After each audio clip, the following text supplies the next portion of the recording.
Station पहुंच गया? हाँ, यही जौनपुर स्टेशनवा पहुंच गया है। हाँ तो भीड़ बहुत ज्यादा चलत बा। ट्रेन में बैठ जाए तो हमें फोन कर दी है। और सुना, मोबाइल का ध्यान रखा, चोरहाई बहुत होत है।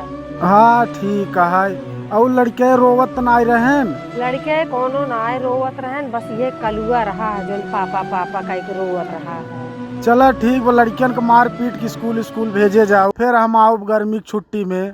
ठीक है, उन्होंने मारपीट का हम स्कूल भेज देवा करब। पर कल्लू के पापा, इतने ठंडिया में हम तोहरे बिना कैसे रहा? ये बात हम अपने बाबू से कहत रहे कि बाबू 2 महीना और रहा दे, 2 महीना और रहा दे, जाड़ा का समय चला था। लेकिन वो करीब बहिन के 14 भोफड़ा वाले हमें भेजत है कमाई मेहरारू घरे छोड़वाई के।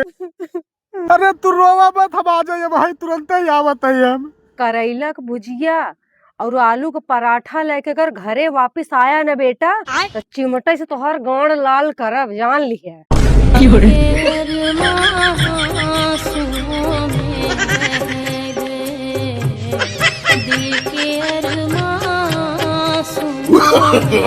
No, no, no.